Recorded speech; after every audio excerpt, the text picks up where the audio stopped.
How serious are we in our pursuit for the kingdom of God? Think about that for a moment. Think about, honestly, look at your own life and ask yourself, how serious am I in seeking out the kingdom of God? Jesus once said, seek first, before all else, the kingdom of God. How serious are we?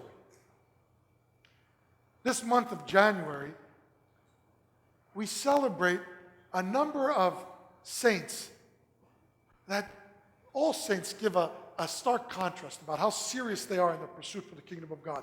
But these saints we celebrate in January, they even go to what appears to be an extreme in their pursuit for God. So you have Saint Paul of Thebes. Saint Paul of Thebes. Thebes was a place in Egypt. Saint Paul was a young man who came from a wealthy family, and his parents died, and an inheritance was given to him and his brother. And Paul was the younger of the two brothers, and the older brother, Peter, decided to take a majority of the inheritance. And Paul was upset, and they got in a fight, not so uncommon, unfortunately, fight over an inheritance. And they decided to go to see a judge to determine their case for the inheritance. And as they're on their way to go see the judge, they passed a funeral procession. And it was the funeral procession of one of the rich noblemen of the town. And as Paul is looking at this procession, and he asks about the man and remembers it is this wealthy nobleman, Paul starts to reflect, where are his riches going to go now that he's on this journey into the grave? Where are his riches going to go? And at that moment, Paul decides, I don't want to go to the judge. And he says to his brother, Peter, you can have the entire inheritance. I'm giving it to you. And Paul left the city of Alexandria and went into the desert of Egypt. And for the next 80 years, he lived in the desert, seeking out God, seeking out the kingdom of God, trying to pray continuously to God and trying to overcome all the demons that were within himself, the demons of his passions and his desires, to make first the kingdom of God. St. Paul of Thebes. We have a similar story with St. Anthony the Great, who also came to church as a young man, and one day he heard the priest read the gospel story that said, if you want to be perfect, sell all that you have, give to the poor, and come follow me. So Anthony, as a young man, decides to sell everything that he has and goes into the desert to seek after God. And for, again, the next 70 or 80 years, St. Anthony is in the desert. He would come every once in a while into the city of Alexandria when there was a time of need, during a time of martyrdom of Christians, or a time of heresy. He would come, but for the majority of his life, he spent in the desert. And this was a similar call back in the 4th century. St. Macarius, he went into the desert, and he started a monastery which gathered 4,000 monks around him and lived there for decades, seeking out his salvation. I forget which saint it is. I think it was Saint Ephthemius was another of these ascetic saints. Saint Ephthemius was another, went into the desert also, like Saint Anthony and Saint Paul. It was Saint Maximus the Confessor, who came from a wealthy aristocratic family, who had a high position in the imperial court, being the secretary of the emperor. He had a great position. And in the middle of his life, he decides to leave that position, to go into a monastery, to seek out his salvation.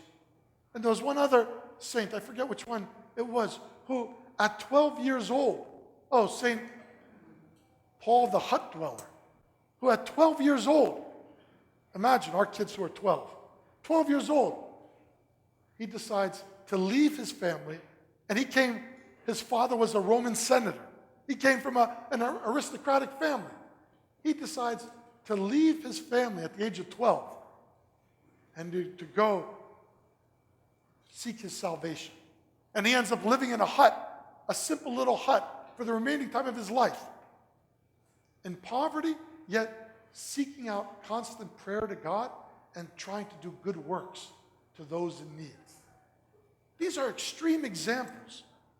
If we would see such people today, and there are such people today, still in the monasteries, on Mount Athos, in different places, that make these commitments. But our world today would look at these people and say, why did they do that? They must have been a little crazy. Why do you go and leave the comforts of this world to go out into the desert, to a rugged place? For what purpose? Yet these men, and there were women, understood the greatest treasure of life. And they said, I want to discover that treasure more than anything else. I want union with God.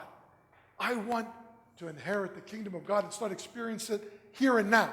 And so they were willing to go to whatever extreme it took to discover God.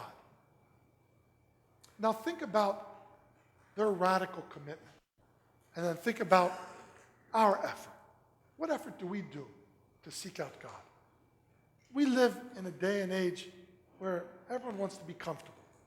And to be truthful, contemporary Christianity often preaches, believe in God, but we preach this message where we say, God is this all-loving God. Everyone will be saved. Everyone will go to heaven. Everyone, just believe in God. Be good, whatever contemporary society understands as good, which is a pretty watered-down version of what it means. And we think that's good enough.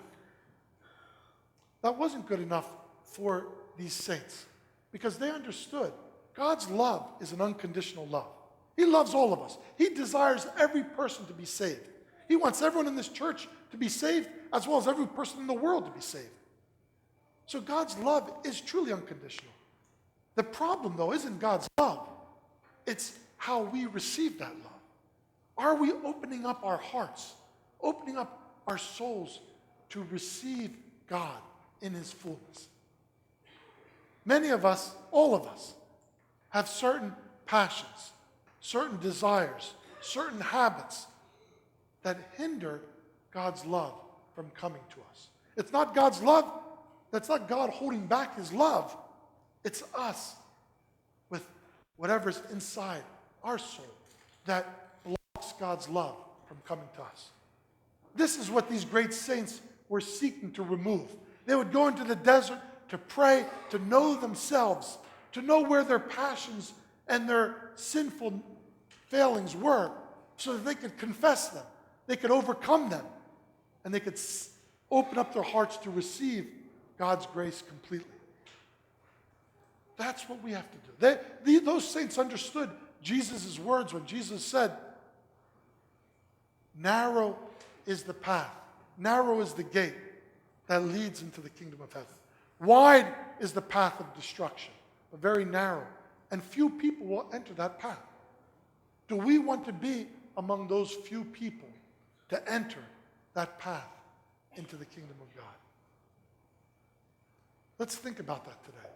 And let's think about what effort we are making when we hear about Saint Macarius, Saint Ephthemius, Saint Anthony, Saint Paul of Thebes. Let us think also about what are we doing to truly cleanse our hearts and minds of all that is impure, unclean, not of God, so that we can open up our hearts completely to God and receive his love, his grace, and so that we also can follow this path of sanctification in our lives. May God bless all of us on this journey through the narrow and difficult path.